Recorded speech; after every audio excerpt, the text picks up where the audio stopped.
Eh bien salut tout le monde, c'est une première parce qu'il en faut forcément une à un moment donné, l'idée de se lancer dans quelque chose de tout neuf, dans un podcast pour et par Popcorn Reborn. Ça fait un petit moment qu'avec l'équipe on était en train de se dire que bah ouais, ça serait bien un petit peu de vous parler de cinéma de manière un peu moins habituelle. On se retrouve régulièrement dans les salles pour le faire, on se retrouve également le lundi soir du côté de chez Adrien pour un petit débrief sur un film un petit peu, dans une sélection un petit peu en mode canapé, et on y va, on en discute entre potes. Et là on avait envie de vous proposer quelque chose d'un peu différent. On a la chance et le plaisir d'avoir comme partenaire et pote la Radio Planète qui nous accueille aujourd'hui et qui va nous permettre justement de pouvoir le faire dans des conditions encore plus adaptées. Bref, on parle du comment dans quelques instants, mais aujourd'hui j'ai le grand plaisir de retrouver notre président de l'association Popcorn Reborn. Salut Guillaume. Salut Giovanni. Comment ça va ? Bah super, et toi ? Bah ça fait un moment que j'avais pas eu le plaisir de t'avoir derrière des micros dans un studio de radio depuis l'Aracim Festival, il y a un peu plus de 2 mois maintenant. On s'était promis de refaire quelque chose, on s'était promis de revenir, il nous fallait, je dirais, le bon ingrédient, le bon élément pour pouvoir bien le faire. Et puis je crois qu'aujourd'hui on est plus que gâtés. Ah, c'est pas l'ingrédient, c'est toute la recette. Voilà, exactement. Aujourd'hui on est donc le 29 janvier, mercredi, allez, je regarde ma montre, dans quelques heures maintenant, on sera au cœur du Mégarama, en pleine soirée Popcorn Reborn, avec un très très grand privilège, celui de vous proposer l'avant-première, et c'est une première justement dans Popcorn Reborn, d'un film qui est un énorme coup de cœur pour nous. Puis quitte à faire les choses, on voulait les faire super bien, on s'est permis d'inviter quelqu'un qui pourtant était déjà venu à Arras au moment de l'Aracim Festival. C'était l'occasion pour nous de notre première rencontre. Et ben c'est Léo Carman. Bonjour Léo. Bonjour. Comment ça va ? Mais super bien, je me sens très bien avec vous. Et en plus aujourd'hui tu t'es dit que quitte à venir partager un moment autour d'un film, autant ne pas venir seul. Tu es accompagné de Sabrina Beccarine. Bonjour. Bonjour. Comment ça va ? Très bien, moi je découvre la ville d'Arras aujourd'hui. Et puis tu découvres un endroit cool dans cette ville d'Arras, la citadelle, ici où est implantée Planète. Alors, vous êtes là tous les deux pour nous parler de La dernière vie de Simon. Pour rappeler un peu le contexte, le film sort le mercredi 5 février. Vous parcourez la France depuis quelques semaines maintenant pour le projeter en avant-première. On avait eu, nous, l'occasion de le découvrir à l'Aracim Festival, c'était au mois de novembre dernier. Tu étais venu avec Benjamin Voisin pour nous le présenter. Le film, il continue de vivre sa vie avant d'éclore définitivement dans une petite semaine maintenant. Je pense que c'est l'occasion pour nous, dans Popcorn Reborn, déjà, Guillaume, d'expliquer un petit peu pourquoi ce choix. Parce qu'on nous l'a dit, on nous a dit...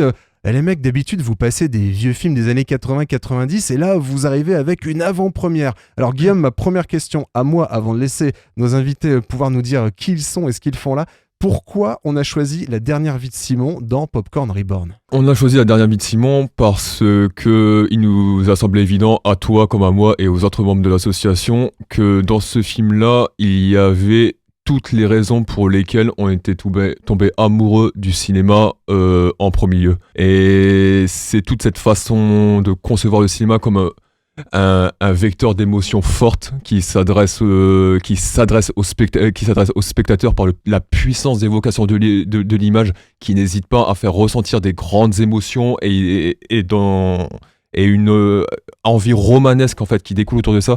On s'est dit il fallait y aller. Et l'autre raison, c'est que effectivement, jusqu'à présent, à Popcorn Reborn, on ne passait exclusivement que des rétrospectives, donc c'est-à-dire des films, des classiques déjà établis, des classiques déjà sortis. Mais nous, on fait pareil sur la dire que La dernière vie de Simon deviendra l'un de ces classiques qui sera reprojeté dans quelques années par d'autres Popcorn Reborn partout en France. En tout cas, c'est tout le mal qu'on lui souhaite. Et surtout, on n'a jamais voulu à Popcorn Reborn s'enfermer dans une posture nostalgique à dire c'était mieux avant et à parler des films d'avant pour dire de parler des films d'avant. On voulait en parler au présent, ça a toujours été notre credo, parler des films du passé au présent pour se demander pourquoi ils sont devenus aussi cultes, pourquoi ils traversent ces années avec autant d'aisance et pourquoi ils résonnent toujours aujourd'hui. Et comme La dernière vie de Simon était un film qui nous semblait résonner aujourd'hui le fameux momentum, comme on dit, ça nous a semblé absolument évident en fait de le programmer, même si c'était faire une légère transgression à notre ligne éditoriale, sans compter que quand même, comme Steven Spielberg est le parrain de notre génération de cinéphiles à tous les 4 et à tous ceux qui nous écoutent, enfin une bonne partie j'imagine, un film qui comprend autant la grammaire Spielbergienne, tout en sachant se le réapproprier de manière à personnaliser tous ces thèmes, toutes ces figures de style, pour parler de ces personnages Et pour hyperboliser, dans le bon sens du terme, son récit, non, il fallait y aller, quoi.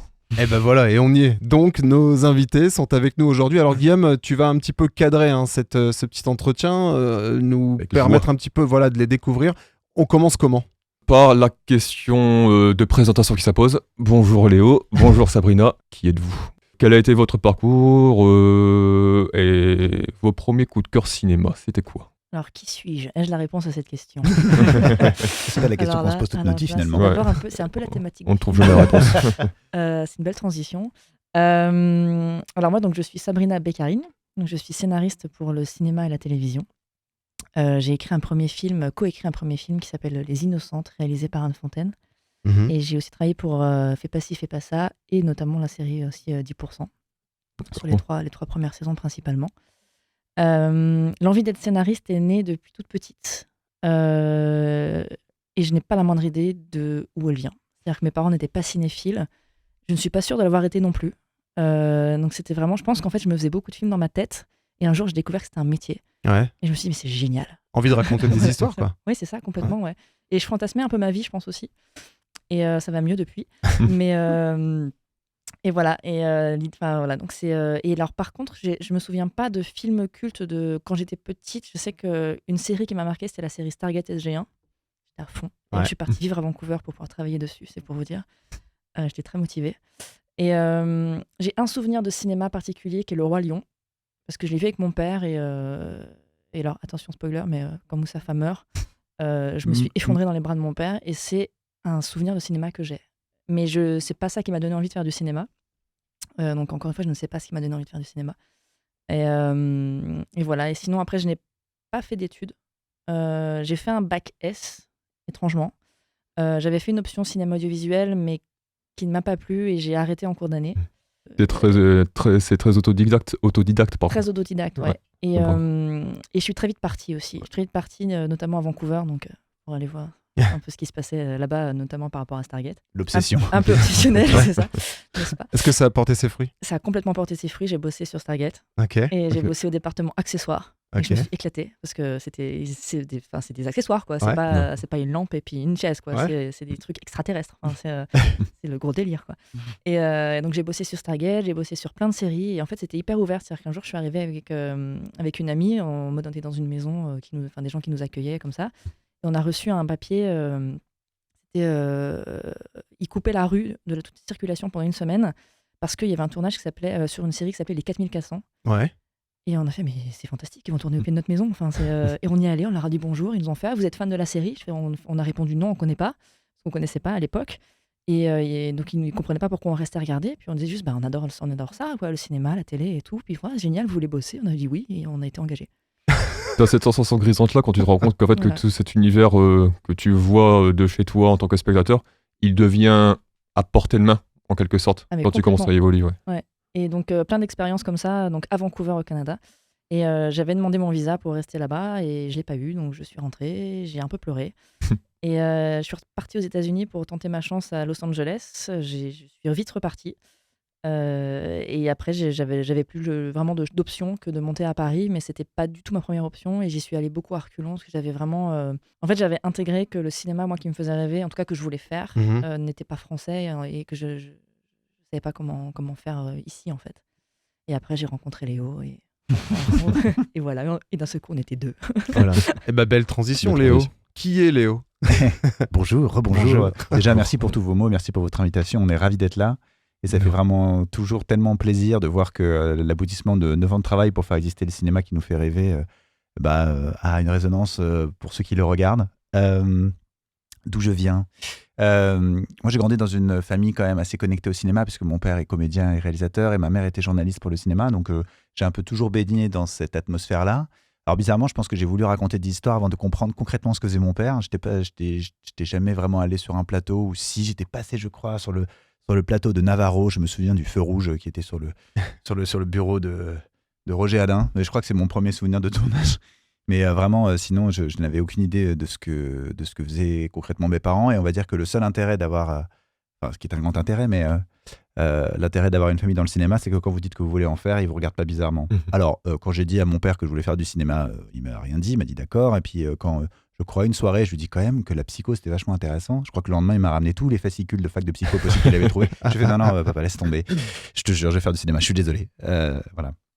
Mais ce qui était chouette aussi, c'était que ils ne m'ont jamais, ils m'ont vraiment laissé faire mon chemin. C'est-à-dire que je me suis débrouillé tout seul et c'était très important pour moi parce que ça peut mettre en fait assez de pression dans ce milieu d'être fils d'eux, entre guillemets. Et donc je trouve ça vraiment, c'est très important pour moi que je me fasse mon chemin tout seul, ma carrière tout seul. Et ils ont été des parents extrêmement aimants et supportive, j'aime dire, comment tu dis, encourageant, voilà. Et ils étaient à cette bonne place-là, quoi. Donc ça, c'était l'intérêt. Mon premier souvenir de cinéma, c'est, en tout cas, c'est aussi le Roi Lion. C'est-à-dire que c'est le Roi Lion sur grand écran. J'ai le souvenir de la hyène en énorme dans une pièce noire. C'est mon premier souvenir de grand écran, mais on va dire que le film qui m'a donné envie de faire du cinéma, c'est Hook, de Steven Spielberg, que je regarde à peu près encore une fois par an. Je pleure de la première à la dernière image. J'ai bien conscience que ce film a plein de défauts, mais je sais pas. En fait, le pacte de se dire, ok, on assume que dans ce film, c'est un monde imaginaire clairement en carton-pâte. C'est-à-dire que même quand ils mangent de la bouffe imaginaire, c'est clairement de la pâte à modeler. Et c'est admis, c'est-à-dire qu'on ne vous ment pas, tout ça est faux. Et pourtant, il y a cette espèce de pacte entre le réalisateur et les spectateurs qui, allons-y, on y croit. On va y croire pendant 2 heures, on va rêver pendant 2 heures, et c'est ce que dit le film en fait. Et je crois que j'ai rarement vu un film qui parle autant à l'enfant intérieur des gens, en tout cas qui parle autant de ça, et qui donne autant l'envie de rêver des histoires, quoi. Et c'est vraiment ça qui m'a donné envie de me lancer. Bon, j'ai eu peut-être 2 ans de volonté de faire batteur de rock, mais enfin ça m'a vite passé. Je suis quand même revenu au cinéma. Et j'ai fait une école de cinéma privée. Voilà, qui m'a pas apporté grand-chose en termes de cours théoriques, mais qui m'a apporté énormément en termes de connaissances. C'est-à-dire que la plupart des gens avec qui je travaille aujourd'hui, je les ai rencontrés à l'école. J'ai eu la chance que la plupart des gens de mon équipe, je les ai rencontrés à l'école et ils ont chacun dans leur domaine cartonné, quoi. Et donc c'était super parce que quand on m'a enfin donné l'autorisation de faire le métier dont je rêvais, j'avais aussi l'autorisation de le faire avec les gens que j'aimais. Donc ça, c'était quand même une grande chance. Et je suis sorti de l'école et encore une grande différence entre l'outre-Atlantique et chez nous, c'est que là où Sabrina descend dans la rue et dit qu'elle aime le cinéma, elle a du boulot. En France, il faut avoir une convention de stage pour commencer à travailler sur des tournages. Voilà. Donc, heureusement que j'avais fait une école privée qui me donne l'autorisation d'avoir un stage conventionné. Aujourd'hui, c'est très compliqué en France de faire des stages sans convention de stage. Il est fini le temps où on disait est-ce que je peux apporter les cafés puis rentrer dans le cinéma. Où il est fini le temps où tu es gardien de parking et tu fais rire Gérard Lanvin et tu deviens Coluche. C'est comme ça, il me semble que ça a commencé pour Coluche. Ouais. Non, il faut avoir une convention de stage. Donc, grâce à cette convention de stage, j'ai commencé en tant qu'assistant mise en scène sur une série Canal+, qui s'appelle Pigalle la nuit. Où j'ai commencé à distribuer les cafés, effectivement, aux comédiens, pendant 3 mois, de nuit à Pigalle à Paris. C'est une bonne formation. Et suite à ça, en fait, ça s'est plutôt bien passé et on m'a réembauché en 3e assistant. Surtout de la série télé, mais j'ai fait un peu de cinéma en tant qu'assistant script aussi, assistant casting, je suis assistant de plein de trucs pendant 6 ans.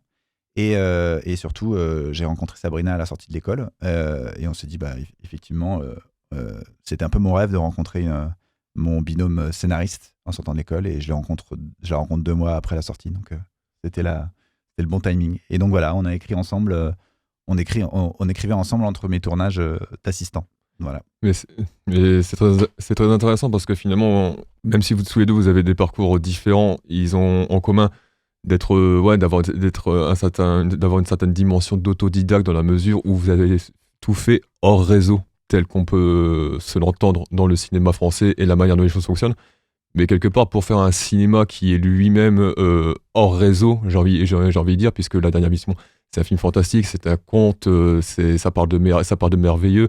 Ça ose faire du cinéma à effets spéciaux qui est porteur de sens et tout.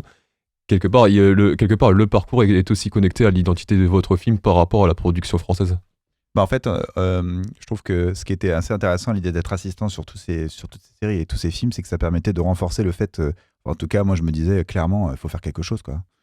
Faut faire quelque chose, c'est pas possible. C'est pas possible de voir autant de réalisateurs qui sont blasés, qui font leur métier sans plus avoir conscience de la chance qu'ils ont, qui font des projets qui les portent pas, des équipes techniques résignées qui font ça pour manger, mais plus par passion. Et on se disait, mais c'est pas possible, en fait. Je veux dire, on crée des images, on crée des histoires, vous avez l'occasion de les faire, vous avez de l'argent pour. Comment ça se fait qu'il y ait aussi peu de passion, quoi? Et d'ailleurs, à chaque fois que je parlais avec tous ces techniciens-là et tous ces comédiens-là et que je leur demandais quels étaient les films qu'ils voulaient faire, c'était à peu près les mêmes que moi. Et je pense que ça aide aussi à s'accrocher et à se dire, un jour, on va arriver à faire ce qu'on a envie de faire. Hein. Quelque part, il fallait que quelqu'un s'engouffre dans la brèche, quoi. C'est comme s'il y avait le truc pas à prendre, mais à commencer, il fallait un départ de feu. Et quelque part, est-ce qu'on peut considérer que la dernière vie de Simon, en tout cas c'est le destin qu'on lui souhaite, peut être ce départ de feu? Moi, je nous le souhaite. Vraiment, si derrière ça peut déclencher quelque chose, ça peut ouvrir une porte à un autre style de cinéma, qui ne veut pas dire qu'on n'a pas envie de ce qui est déjà présent, mais on a envie de plus de diversité, en fait, tout simplement. Et si en effet ça peut ouvrir des portes et qu'on arrête de dire on fait pas ça en France, puisqu'on l'a fait, ouais, ça peut être. C'est tout. Enfin, j'espère. On n'est pas les premiers à faire du film de genre en France, mais c'est vrai que il y a eu des tentatives récemment, je pense à Grave notamment, au cinéma, ou je pense sinon via la télévision, il y a eu beaucoup de tentatives de genre avec une nouvelle génération de cinéastes. Je pense à Marianne de Samuel Baudin, ou je pense à L'Effondrement du groupe Les Parasites sur Canal+. Sur Canal, ouais. Mais par contre, là où effectivement on était un peu tout seul, c'est à vouloir faire du genre familial. En tout cas, ouvert au grand public vraiment, c'est-à-dire du fantastique mais pas gore, fantastique pas violent, du fantastique merveilleux. Et ça, effectivement, le merveilleux, à part en adaptation, des histoires originales merveilleuses en France, effectivement, on est un peu tout seul. Bah justement, on va en parler de ce merveilleux dans quelques instants. On va faire une première petite pause dans ce podcast. On s'envoie un petit peu de musique et on aura bien entendu l'occasion de continuer. On sait qui nous accompagne. On va savoir maintenant pourquoi vous êtes là. On va parler de la dernière vie de Simon juste après ça.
De retour sur ce premier podcast Popcorn Reborn, on vous en avait parlé, on répète un peu, mais c'est vrai que le podcast, on va essayer d'en faire une habitude maintenant, que vous puissiez nous retrouver assez régulièrement pour parler cinéma. Aujourd'hui, on voulait vous parler cinéma grâce et à cause de cette belle avant-première qu'on a au sein de Popcorn Reborn ce soir, La dernière vie de Simon, avec Sabrina Beccarine, la co-scénariste qui nous accompagne, également Léo Carman, le réalisateur. On a eu l'occasion, Léo, à l'instant, d'entendre une première musique du film. J'aimerais que tu me dises, pour commencer, peut-être quelques mots justement sur le compositeur. La musique du film est composée par Erwan Chandon, qui est un compositeur surdoué que j'ai rencontré, figurez-vous, parce que c'était mon voisin. Parfois, ça peut arriver. Hein, le hasard fait bien les choses. Le hasard fasse bien les choses. Et voilà, et la musique de La dernière vie de Simon est extrêmement importante puisqu'elle représente à peu près 1h05 du temps de film. Donc, il y a 1h05 de musique symphonique originale. Et avec Erwan, on a commencé à travailler ensemble bien en amont du tournage puisqu'il a composé la musique sur le scénario. Et l'idée, c'était de partir en tournage avec déjà les thèmes musicaux du film. Ce qui est vachement bien avec cette technique, c'est que du coup, lui, il se sent libre de chercher. Il a le temps de le faire, parce que généralement, les compositeurs de musique de film arrivent sur un montage terminé. Ils ont 3 mois pour composer, trouver de quoi remplacer les musiques références qu'on met sur un montage, qui sont généralement des musiques d'autres films ou des musiques classiques comme Wagner ou Debussy. Puis alors, ils tirent un peu la gueule quand il s'agit de remplacer Wagner. Ouais. Parce que bon, généralement, quand même, il faut... Voilà, être à la hauteur. Donc non, c'est très très bien. C'était super qu'ils puissent avoir le temps comme ça de chercher. Et c'est, voilà, en ayant le temps de se perdre, en ayant le temps de faire des tentatives très très différentes, d'aller dans des endroits dans lesquels ils ne seraient peut-être pas allés artistiquement, que sont nés tous les thèmes du film. Et ces thèmes-là, on les a écoutés du coup sur le plateau. Les comédiens les écoutaient, l'équipe technique les écoutait. Et ce qui était génial, c'est que vous pouvez discuter des heures et des heures avec vos chefs de poste d'artistique. Vous pouvez intellectualiser à peu près tout. S'il y a quelque chose de magnifique avec la musique, c'est que du coup, vous pouvez partager purement une émotion. Quand tout le monde écoute la musique sur le plateau, eh ben, tout le monde est déjà sur la même note, sans mauvais jeu de mots. C'est-à-dire qu'on se sent dans la même ambiance. Il y a déjà quelque chose du film fini, finalement. L'ambiance qu'on veut rendre. Et donc, tout le monde est au diapason sur cette note-là. Et du coup, ensuite, vous pouvez utiliser ces mêmes musiques sur le montage et ne pas vous habituer à des musiques d'autres projets. Bref, la musique nous a accompagnés du début à la fin de la création, quoi. Et c'est un élément extrêmement important du film. Et Noël nous accompagne pendant ce podcast, et un gros clin d'œil donc à ton compositeur pour nous permettre également de passer les morceaux du film. Alors Guillaume... Et j'en profite juste pour dire que la BO du film sera disponible le vendredi 31 janvier. Je crois que le podcast sera peut-être diffusé un peu après. Mais... Un peu après, mais voilà. Et ben donc il est immédiat, il est déjà dispo. La BO est déjà dispo, vous n'avez pas à l'attendre sur les plateformes de streaming. La dernière vie de Simon, Soundtrack. Voilà. Alors Guillaume, La dernière vie de Simon, on va en parler. Qu'est-ce que tu aimerais en savoir ? Pour rebondir en fait sur ce que tu disais très, très justement sur la musique, il y a un truc qui est immédiatement frappant dans le film, c'est à quel point justement il n'y a rien d'accessoire. Ce que j'entends pas, c'est que la musique n'est pas décorative. C'est pas, elle fait pas tapisserie en fait, comme on a trop souvent malheureusement l'occasion de le constater dans la production actuelle. Pour venir, voilà, une option ajoutée à l'équipement principal, quoi. On a l'impression que tout dans le film, du scénario au costume, en passant par la direction artistique, en passant par la musique, tout doit être, comme tu dis, connecté sur la même note, ensemble, pour être porteur de sens, pour coller une émotion, amener le spectateur à être au diapason émotionnel de ce que propose le film. Comment on fait pour connecter, vraiment pour faire un film où tu connectes absolument tous les départements sur une même note, de façon aussi organique? Je pense que le premier truc qu'il faut, c'est avoir une bonne histoire. Et c'est par là que je pense qu'il faut commencer à parler du film. C'est le scénario. Avec Sabrina, on a commencé à écrire ce film il y a 9 ans maintenant. Et c'est en fait la phase la plus longue de création d'un film. Et je pense que ça doit être la phase la plus longue de création d'un film. C'est l'histoire. Et je pense qu'il ne peut rien exister. Un film ne peut pas exister s'il n'a pas une bonne histoire. En tous les cas, il ne peut pas rester, je pense, dans les mémoires, dans les cœurs, dans le ventre, s'il n'a pas une histoire qui le porte. Et une fois que et avec une histoire en béton armé, en fait, vous trouvez toujours des partenaires artistiques qui la comprennent selon leur sensibilité et qui amènent leur talent artistique pour la sublimer, quoi. Justement, en parlant justement du scénario, tout à l'heure vous parliez de votre envie, votre volonté de raconter des histoires, mais raconter des histoires justement en France, on a tendance parfois à oublier un petit peu ce que c'est, et ça passe par une manière d'écrire un scénario qui, je trouve, moi, explose dès les premières minutes du film. C'est-à-dire que dès la scène d'ouverture, que je vais pas trop décrire en l'état pour ne pas spoiler les spectateurs, c'est que vous parvenez immédiatement finalement à installer le spectateur dans l'univers du film, à lui faire accepter tout le décor, tout l'univers, notamment à travers ce personnage où on comprend que c'est pas vraiment lui, de immédiatement installer le regard enfantin. Et ça passe vraiment par, j'imagine, par un travail de scénario où vous choisissez particulièrement bien vos moments, qu'est-ce qui va se dérouler comme ça. Et la question, ça serait finalement, c'est quoi raconter une histoire dans un scénario, puisque les gens ont tendance, je pense, à parfois se méprendre sur le terme. Alors moi, ce que je trouve intéressant de dire, c'est que écrire un scénario, c'est vraiment un métier. Ouais. Et que c'est pas un métier qui consiste à regarder par la fenêtre et attendre que ça vienne, en fait. C'est hyper important parce qu'il y a une espèce de mythe, de légende autour de ça, autour de l'auteur, en fait. C'est cet esprit qui descend. Voilà, et on a tendance en France aussi, après je généralise, mais tout le monde ne fait pas ça, mais à mépriser la structure, à mépriser le fait qu'on puisse qu'on puisse parler de technique du scénario comme si c'était un gros mot. Et d'ailleurs, on parle de technicien réalisateur aussi comme si c'était un gros mot, comme si ça voulait dire qu'il n'y avait pas d'âme, qu'il n'y avait pas de vision, tout ça et tout, alors que c'est faux. Et nous, on considère qu'il y a la partie auteur qui est la partie idée, la partie intention, la partie... Alors oui, les idées, elles tombent du ciel. Forcément, il y a forcément quelque chose qui arrive à un moment, et voilà. Mais après, bien sûr, hein. Mais après, il faut le fabriquer. Enfin, et pour moi, c'est vraiment, là, pour le coup, en France, un gros problème que le statut d'auteur. Il a des avantages, mais il a aussi beaucoup d'inconvénients, et notamment le fait que c'est très flou, que ça veut rien dire. Auteur, c'est tout et n'importe quoi. C'est-à-dire qu'on parle de films d'auteur et de films qui ne sont pas d'auteur, mais tous les scénaristes signent des contrats d'auteur. Donc, ça n'a plus aucun sens, quoi. Et pour moi, vraiment, l'écriture de scénario, c'est énormément de travail. Le travail de réécriture, on se trompe, on explore, le nombre de versions qu'on a écrites et le nombre de trucs, mais je sais pas si on osera vous en parler ou qu'on a essayé, mais ne serait-ce que pour pouvoir se dire, c'est pas ça qu'on veut. Et doucement, ça prend forme, les choses qui restent, ça se construit. Et moi, je vois vraiment le scénario comme quelque chose d'organique, de vivant, et qui s'imprègne de tout ce qu'on lui fait traverser, même ce qu'on enlève et tout ça. Et je pense que cette notion de travail, c'est vachement important d'en parler parce que beaucoup de films encore véhiculent cette idée que le génie, c'est Freddie Mercury qui s'assoit devant un piano puis qui d'un coup a l'idée de Bohemian Rhapsody. Ça n'existe pas, en fait. C'est-à-dire qu'il est très important de dire que ça n'existe pas, et je ne sais pas pourquoi on en a fait une sorte de légende. On fait que le génie comme ça n'a pas besoin de travailler, il a le talent. C'est faux, c'est faux, en fait. Et surtout, je ne vois pas pourquoi c'est beau. Je trouve beaucoup plus beau la notion d'artisanat, la notion de travail et le temps passé, complètement. Oui, et puis accepter le fait que quand un film paraît simple, c'est qu'il a été énormément travaillé. Et c'est un peu notre credo avec Sabrina. Donc ça commence effectivement au scénario, mais pour répondre à ta question, Guillaume, ça continue à la réalisation. C'est-à-dire que putain, j'ai beaucoup bossé, quoi. Non, mais c'est vrai. Et je trouve ça chouette que ça soit dit, parce que je pense que pour qu'il y ait une cohérence, comme tu l'expliquais effectivement entre tous les départements, qu'il y ait une cohérence de sens, qu'il y ait ça demande effectivement une sensibilité, certes, mais la sensibilité, presque, je dirais que c'est 20% c'est 20% de l'ensemble, quoi. 80% c'est du boulot. On est un peu plus d'accord avec toi, et d'ailleurs je pense que c'est aussi une des raisons pour lesquelles, par exemple, un cinéaste majeur comme Spielberg a longtemps et continue d'être sous-estimé en France.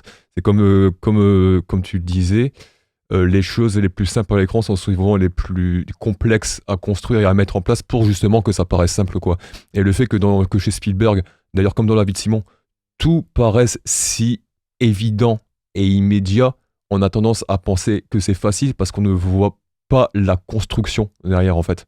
Et justement, moi, je voulais rebondir parce que c'est à la fois très juste ce que tu dis, mais il y a quelque chose qui m'interpelle. Moi qui ne connais pas le métier de scénariste, ou du moins qui le connaît peut-être comme le grand public peut le connaître, même si je m'intéresse un poil plus au cinéma, certes.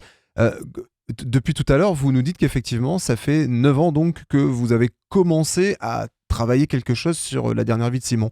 Comment on parvient, pendant 9 ans, en fait, à soit pas se sentir à un moment donné un peu essoufflé de le faire en ne sachant pas si on arrivera quelque part? Comment on parvient à se dire que depuis 2 ans, peut-être qu'on a fait ça, et est-ce qu'on remettrait pas tout à plat? Enfin, en gros, comment on garde cette ligne de conduite qui nous permet d'être là aujourd'hui, finalement?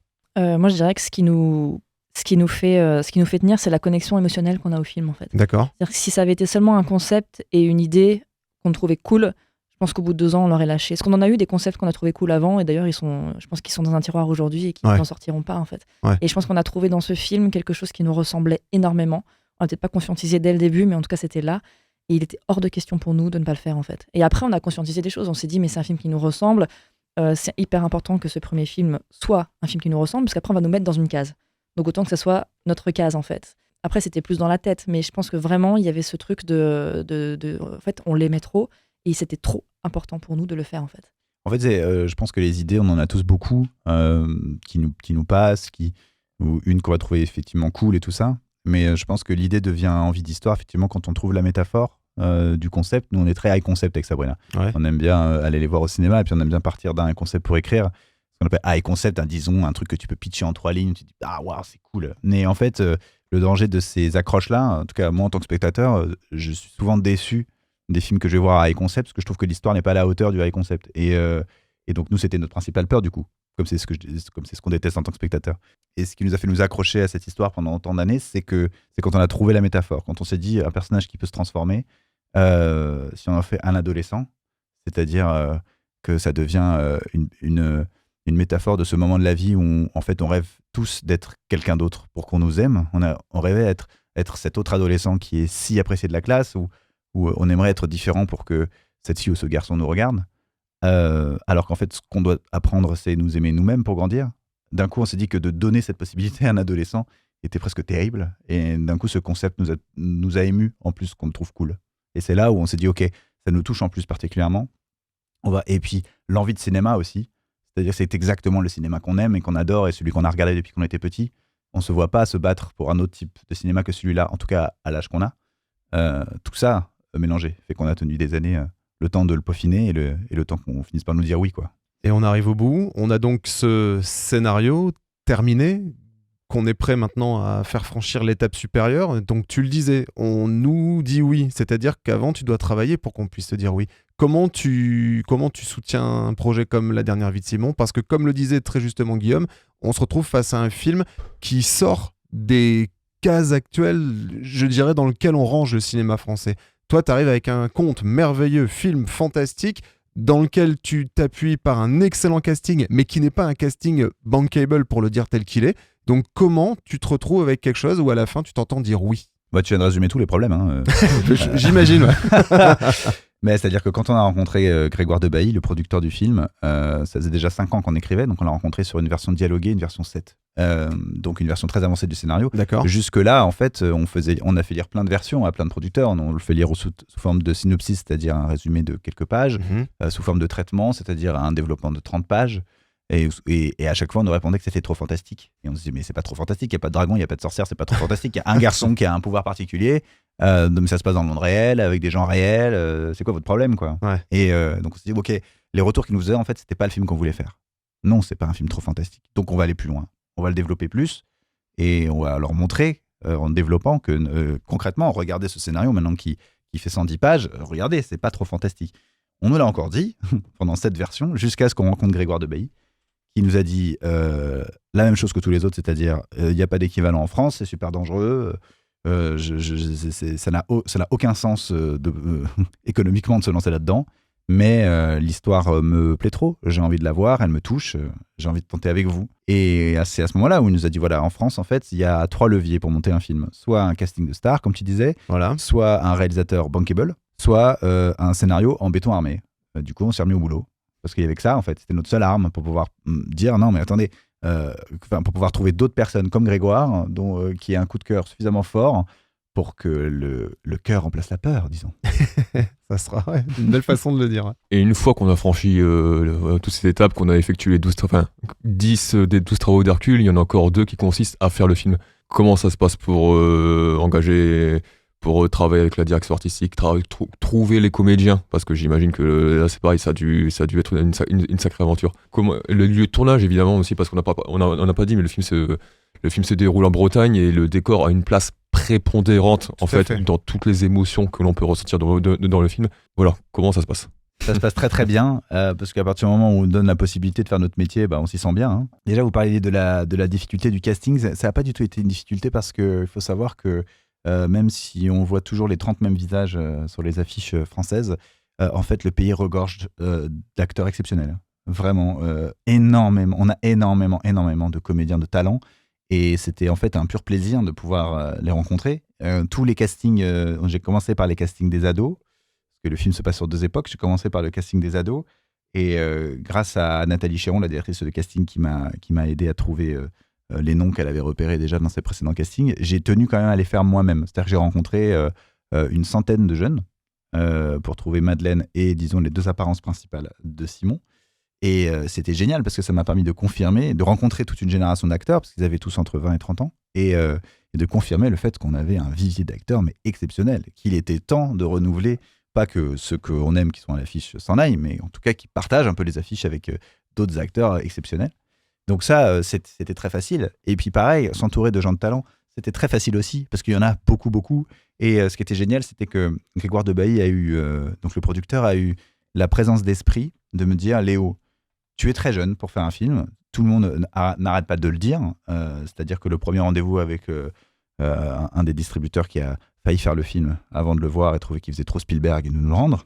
Parce que les ennuis ne se sont pas arrêtés à la pré-production. Ça a continué une fois même le film fini. Le premier rendez-vous avec ce distributeur, il a passé le rendez-vous à me regarder de haut en bas sans me poser une seule question. Et ensuite, il a fait un autre rendez-vous avec le producteur où l'unique question était, c'est qui ce genou pour faire un film. Donc il faut savoir qu'en plus de faire un film de genre orienté grand public, sans star, avec des enfants, des effets spéciaux, en plus de ça, on fait un film avec un réalisateur de moins de 30 ans, ce qui est extrêmement mal perçu dans notre pays, qui est loin de faire du jeunisme, et qui même, si vous avez fait 6 ou 7 ans d'assistant à la mise en scène, vous êtes quand même moins crédible, ce moins de 30 ans, qu'un réalisateur de 40 ans qui a un peu de cheveux gris, mais qui faisait un autre métier avant, et qui d'un coup se décide à être réalisateur, quoi. Il y a un vrai problème avec ça, et je trouve ça vraiment triste, parce que du coup, ça coupe de beaucoup de sujets, quoi. La moyenne d'âge des primo-réalisateurs en France, c'est 40 ans, et je trouve ça vraiment dommage, parce qu'on se coupe de beaucoup de sujets, du coup, qui pourraient être abordés par des réalisateurs plus jeunes. Mais donc, la présence d'esprit de Grégoire de Bailly, ça a été de me dire, entoure-toi de gens en qui tu as confiance. Au lieu de t'entourer de gens qui sont, pour la profession, réputés comme ayant un gros CV, rassurant. Non, ne t'entoure pas de ces gens-là qui vont t'écraser. Entoure-toi des gens avec qui tu as déjà fait des courts-métrages.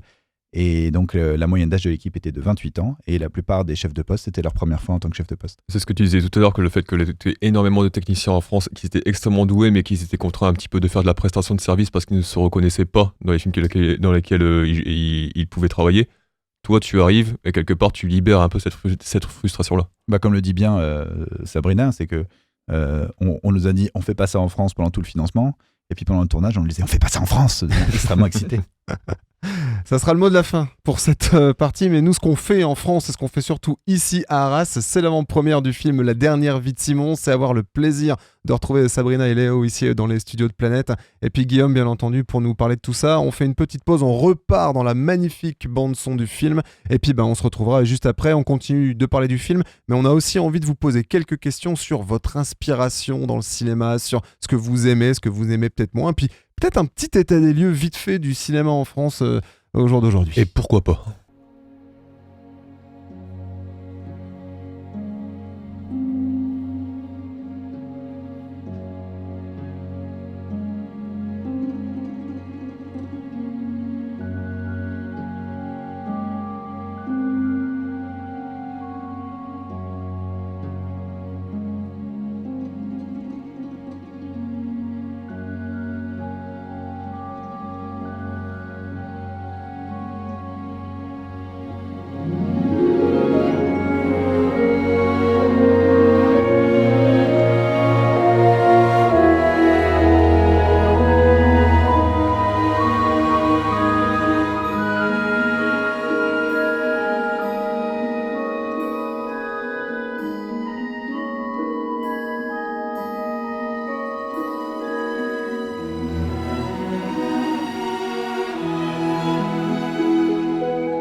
De retour sur ce superbe premier podcast de Popcorn Reborn, un grand clin d'œil, un grand merci, un grand tout ce que vous voulez d'ailleurs à tous nos fans, celles et ceux qui nous suivent depuis un long moment. On vous rappelle quand même que la dernière vie de Simon, c'était notre 21e édition. Ça fait un peu plus de 3 ans que ça dure et puis nous on est toujours aussi ravis de pouvoir vous retrouver régulièrement au Mégarama, anciennement Cinémovida, maintenant Mégarama. Et puis on a le plaisir de pouvoir vous dire que on devrait pouvoir continuer encore au moins jusqu'à la fin de cette saison.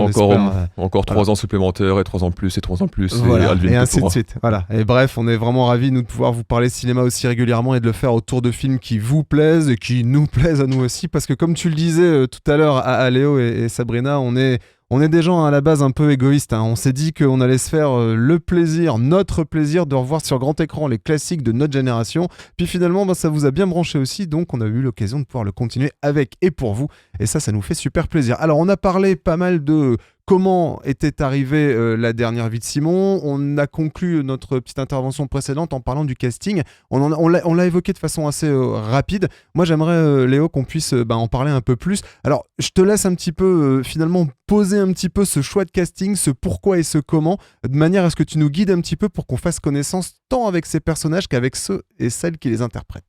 Eh bien, le casting était une phase passionnante du film parce que je suis assez passionné par le travail de composition des acteurs. Je pense qu'il y a 2 types de réalisateurs. Il y a les réalisateurs qui vont aller chercher des acteurs pour leur nature et des réalisateurs qui vont aller chercher les acteurs pour leur, pour leur talent de composition. Comme c'est un film qui traite d'un personnage qui peut se transformer, donc un film qui a demandé à en tout 15 acteurs d'interpréter le même personnage, il était hors de question de faire partie de la première catégorie. Bien heureusement, j'aime le travail avec les comédiens pour créer des personnages et pourquoi pas même s'éloigner de leur nature, de la nature des acteurs qui les interprètent. Le casting, c'était formidable parce que du coup, comme on disait juste avant la pause musicale, j'ai pu comme ça rencontrer une centaine d'acteurs, d'abord entre 20 et 30 ans, qui étaient tous formidables. Il y a un niveau de jeu en France formidable. Et mon choix s'est porté sur Camille Claris pour interpréter Madeleine et sur Benjamin Voisin et Martin Carman pour interpréter les 2 apparences principales de Simon. D'ailleurs, pour l'anecdote, donc Martin étant mon frère, il ne voulait pas du tout passer les castings. Il me disait, non mais Léo, c'est compliqué. Parce qu'il est comédien, il joue au théâtre, il joue au cinéma, etc. Mais il me disait, Léo, c'est compliqué si je passe les castings. Je me dis, pourquoi ? Parce que il me dit, soit tu me prends et c'est compliqué, soit tu me prends pas et c'est compliqué, quoi. Je fais, ouais, mais enfin là, c'est quand même trop bête. Il y a un rôle que tu pourrais faire formidablement bien. Toi aussi, tu aimes composer les personnages. Essayons, quoi. Et il a été formidable. Et donc, voilà, mes choix se sont portés sur ces 3 acteurs-ci. Et la première chose que je leur ai dit, c'est que contrairement effectivement à la majorité des films français qui font dans le naturalisme et qui donc font reposer leur scène à 80% sur leur jeu, ici, il n'y a rien de tout ça. Ici, il y a un scénario qu'on a travaillé pendant quasiment 8 ans, donc il est censé être en béton armé. Ouais. Donc les acteurs n'ont pas besoin de jouer ce qui se passe avant, ce qui se passe après. Ils ont juste besoin de jouer leur personnage à l'instant présent. Et surtout, et pour expliciter mes propos, je les ai réunis dans une salle et je leur ai montré une scène de Titanic, la scène du baiser de Titanic, en enlevant le son. Je leur dis, alors voilà, maintenant regardez la scène sans le son et imaginez les énormes ventilateurs qui soufflent de l'air dans leurs cheveux, les 200 techniciens qui sont autour d'eux, les écrans verts autour, machin, et regardez ce qu'ils donnent, regardez ce qu'ils jouent. Et ils jouent rien de plus que 2 personnes qui se regardent et qui s'embrassent à l'instant présent, pas ce qu'il y a avant, pas ce qu'il y a après, juste leur personnage à l'instant présent. Et je leur dis, voilà, maintenant faites confiance au scénario et faites confiance à ce que va amener la mise en scène, va amener le cadre, va amener la lumière, va amener la musique. Voilà. On fait du cinéma et ce qu'il y a de beau dans le cinéma, c'est que c'est un art collectif et que tout le monde amène de l'art pour faire à la fin un film. Donc au lieu de 80%, c'est que 50%. Là. Et voilà, ça c'est comme ça qu'on a travaillé et plus spécifiquement sur le personnage de Simon, avec Benjamin et Martin, on a trouvé une sorte de feuille de route sur comment Simon se présentait au monde, comment il regarde, comment il marche, comment il parle. Et cette feuille de route-là, une fois qu'ils l'ont trouvée tous les deux et qu'ils pouvaient l'interpréter exactement tous les deux pareil, cette feuille de route, j'ai pu la transmettre à tous les acteurs qui ont, ne serait-ce que quelques minutes, interprété Simon dans le film. Il y avait un petit côté Nicolas Cage et John Travolta dans Volte-Face, le fait que quelque part ils doivent tous les deux calquer leur jeu sur le même personnage. Complètement, il y avait ça, et en plus, ce qui est intéressant dans ce personnage de Simon, c'est qu'il change jamais d'apparence pour rien. Généralement, il change d'apparence à des moments assez clés, et les émotions que vont jouer un comédien ne va généralement pas être les mêmes que l'autre comédien. C'est-à-dire qu'ils se sont vraiment partagés un personnage, mais pas dans les mêmes phases émotives, quoi. Il y a un truc moi qui m'a frappé dans le film et qui je pense plus encore que la dimension fantastique, plus encore la dimension conte du sujet et tout ça, impose sa différence par rapport au cinéma français. C'est à quel point vous avez pas peur, vous êtes suffisamment confiant dans votre sujet, dans vos personnages, dans la capacité de projection du spectateur dans l'image pour y aller à fond, quoi. Ça me fait penser quelque part quand Spielberg sortait Cheval de guerre il y a quelques années, où il renouait, même si tu veux, avec un art de cinéma qu'on était complètement en train de perdre. Ce côté où t'as pas peur vraiment de déchaîner toutes les composantes du médium, l'image, la musique, pour exprimer une émotion, pour te mettre au diapason du personnage et pour oser élever vraiment la note, comme un chef d'orchestre qui élève la note au plus haut point possible. T'avais ça, et pour moi, je crois que c'est la capacité des grands films, en fait, c'est d'aller, de s'aventurer dans ces endroits-là où personne n'ose s'aventurer. C'est comme la scène d'Abyss, quand t'as Ed Harris qui essaie de ressusciter Marie-Elisabeth Mastrantonio. Ça dure des plombes et il la frappe, etc. Il dit réveille-toi.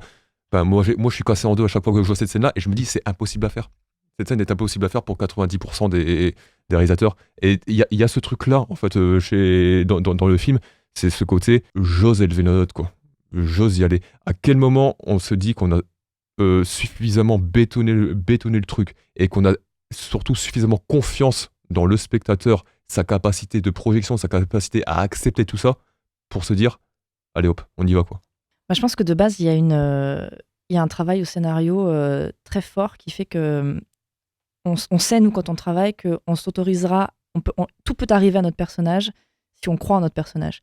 Donc déjà, à la base, on construit ce qu'on appelle, nous, une évolution émotionnelle qui fait que, quelque part, je mets les guillemets, mais peu importe ce qui lui arrive et l'intensité de ce qui lui arrive, c'est juste émotionnellement. Il y a une cohérence émotionnelle, en fait.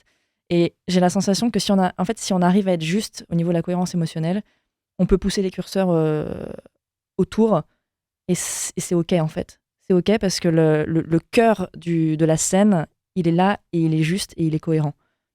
Et après, c'est Léo qui s'éclate.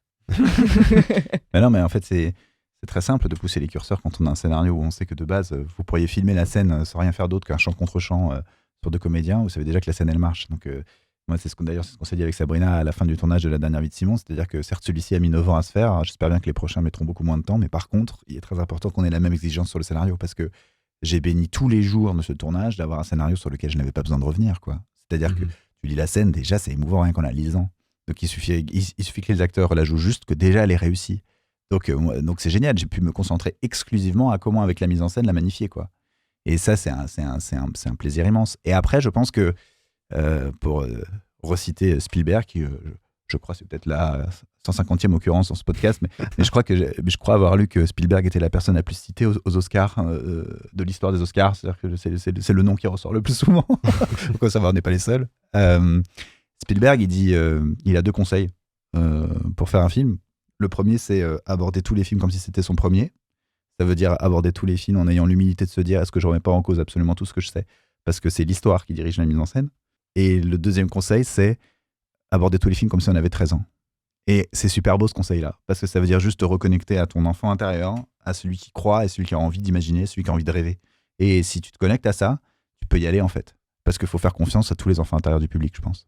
Mais c'est ça qui est aussi frappant dans le film, c'est que il y a absolument pas une once de cynisme dans le film. Et ce que j'entends par là, c'est que tout à l'heure, on parlait de high concept, et le problème aussi des films de high concept, c'est ces films qui ont tendance à jouer dans le mauvais sens du terme avec le spectateur. C'est-à-dire, je vais montrer que je suis plus malin que toi, ou alors je vais t'en sortir des effets de manche, ou alors je vais jouer la carte de la connivence facile pour acheter ton adhésion, ou alors je vais jouer sur la carte nostalgique pour, sur la base de tes souvenirs, acheter ton adhésion par rapport au film, etc.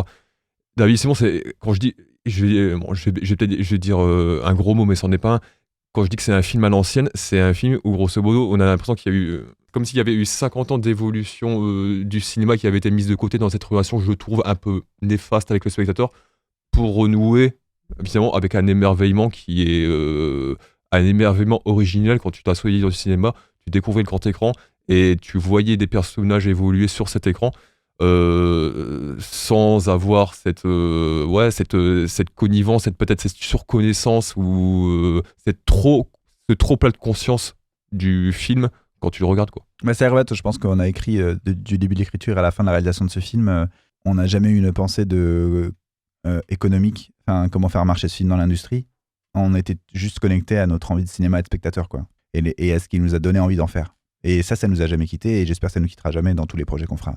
On réfléchit aussi quand on construit un scénario, on parle de structure émotionnelle, et nous on va chercher l'intelligence émotionnelle du spectateur. C'est-à-dire qu'on n'est pas là pour faire des intrigues à rebondissements, ou en tout cas on est vraiment sur des rebondissements émotionnels, et on est sur une intelligence émotionnelle, et je pense qu'à partir du moment où vous êtes un être humain, vous pouvez comprendre le film parce que vous allez y connecter émotionnellement en fait. Et c'est vraiment là-dessus que nous on travaille, et je pense que c'est ça l'universalité d'un film, et le fait qu'il puisse être intemporel, c'est qu'en fait on n'est pas on joue sur l'humanité du spectateur, sur l'humanité des personnages, et ce qui fait qu'ils peuvent regarder le film n'importe quand, à n'importe quelle époque, ils vont forcément y projeter quelque chose, ressentir quelque chose, et on n'est pas dans quelque chose d'intellectuel en fait.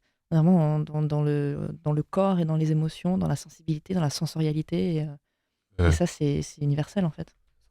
Et ma question de ce fait est, en ayant dit tout ça et en ayant un petit peu replacé le contexte de ce film, comment justement vous le situez maintenant qu'on est à une semaine de sa sortie, 5 février, je le rappelle ici également, comment vous le placez, vous, dans le paysage du cinéma français dans ce moment ? Si on te pose cette question et qu'on te le demande comme je viens de le faire, en fait, qu'est-ce que tu réponds ? Je réponds que c'est pas mon travail d'y répondre, Ouais. et que malheureusement on considère que c'est le travail des artistes de répondre à une demande financière, et ça me gave. C'est pas notre travail. Le travail des artistes, c'est de se reconnecter à ce qui les fait vibrer, et plus ils seront connectés à ce qu'ils aiment créer, plus les œuvres qu'ils créeront auront une résonance avec le public. Ces questions-là, c'est des questions que doivent se poser ceux qui ont décidé de faire du cinéma par l'industrie plus que par l'art, et on en a foncièrement besoin de ces gens-là. Et on a besoin que les gens qui soient à ces postes-là fassent leur travail, c'est-à-dire prendre des œuvres artistiques qu'ils aiment et les transformer en des œuvres économiques. Et la chance qu'on a, c'est que la plupart des gens qui ont collaboré avec nous sur ce film ont cette fibre-là. Jour de fête, le distributeur du film, Ouais. quand ils ont vu le film fini, parce qu'au départ on avait un autre distributeur qui a donc rendu le film, quand ils ont vu le film fini, ils ont dit la même chose que tous les autres, c'est-à-dire on voit pas ça en France, il n'y a pas de star bankable pour faire le JT de TF1 et amener les familles en salle. On connaît pas le réalisateur, c'est très dangereux, mais l'histoire nous bouleverse, donc on a envie d'essayer, on a envie de le défendre, et à nous de se lancer dans cette aventure où il n'y a pas d'autres exemples, à nous de trouver comment le vendre. Bah voilà, des gens comme Jour de Fête, il faudrait qu'il y en ait 10 fois plus pour que les œuvres au cinéma continuent à être des œuvres d'artistes au contact avec le public. Voilà, c'est un excellent résumé, c'est exactement là où je voulais en venir, et on va en profiter tout de suite pour faire un grand clin d'œil, un grand coucou à Églantine, hein, qui nous a aussi permis de rendre possible la soirée et le moment qu'on passe ensemble. Coucou Églantine. Coucou. J'ai pas répondu à ton dernier texto, je suis désolé. Guillaume, le temps passe vite, il nous reste Ouais. quelques petites minutes, donc je te laisse continuer, pourquoi pas même conclure. C'était pour dire, est-ce que néanmoins vous sentez pas qu'il y a une vibration collective chez les artistes, réalisateurs, scénaristes, acteurs français?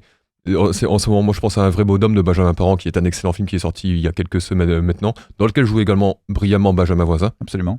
futur star du cinéma français. Il y a tous les deux vous partagez cette façon finalement de ne pas tout dire pour nous laisser croire aux images quelque part, et nous laisser nous imprégner de ce que les images veulent bien nous transmettre.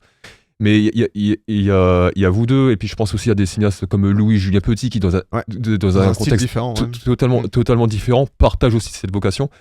Et alors ma question c'est divisé en deux étapes. Est-ce que vous sentez qu'il y a quelque chose en ce moment qui est en train de se passer en France à ce niveau-là?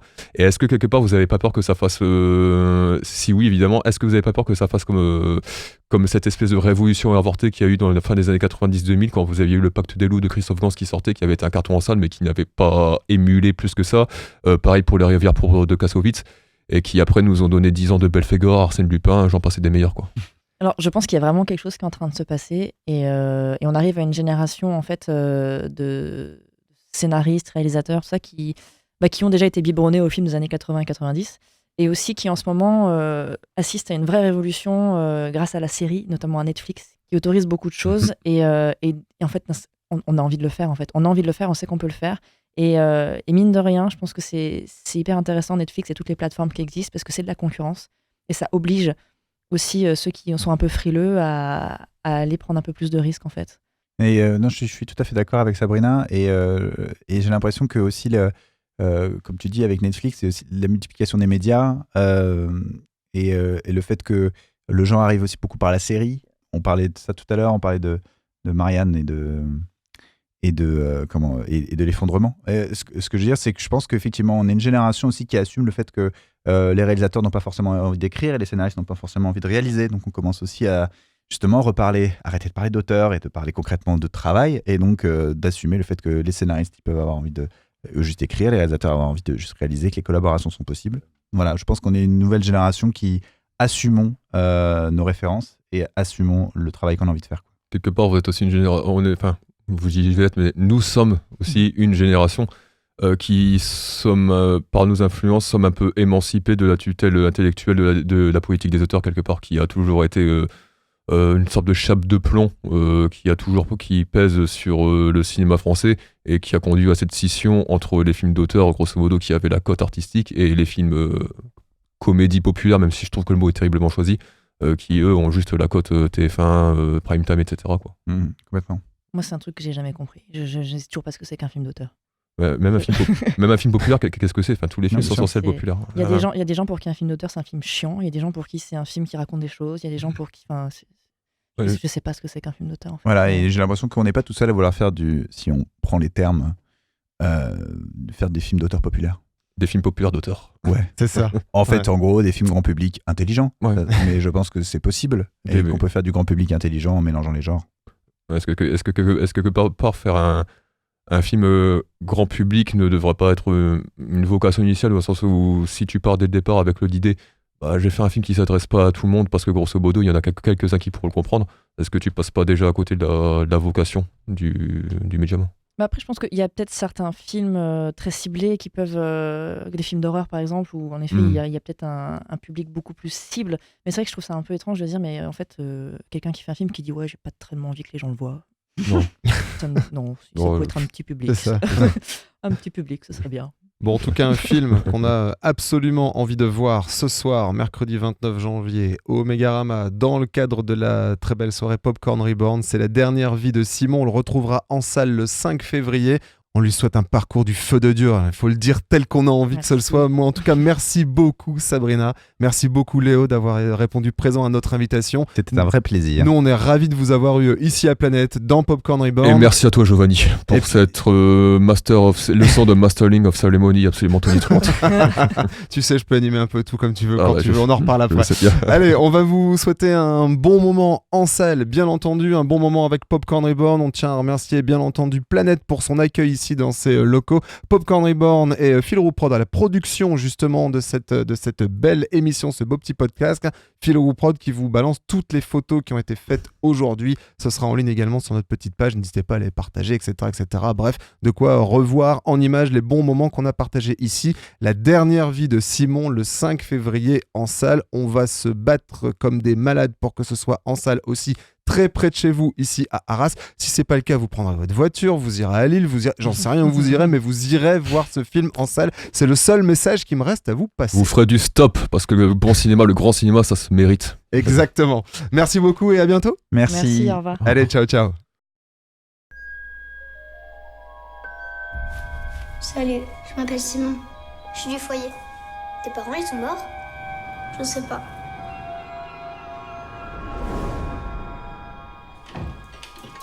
Simon, tu m'aides à mettre les verres?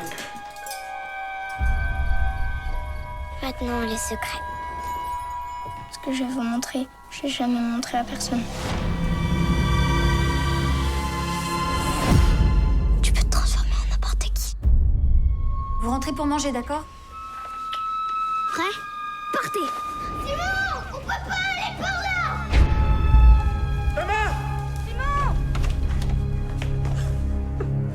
Il est où, Simon? Quand Simon a disparu, est-ce qu'au fond de toi, tu t'es pas dit qu'il était peut-être juste parti? Pourquoi tu me demandes ça? Je crois que je l'ai vu en ville. On se connaît, non? Je crois pas. Tu m'emmènes où? C'est mon refuge. Je crois que je suis amoureuse. J'avais jamais ressenti ça. Qu'est-ce que tu fais? Je sais pas, c'est un peu secret notre histoire, non? Je t'ai suivi depuis le café. Transforme-toi. Transforme-toi! Arrête! Mais tu pensais quoi? Que t'allais pouvoir faire semblant toute ta vie? C'était un accident.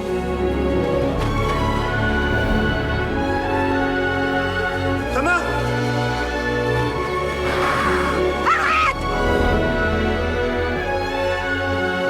Je t'aime.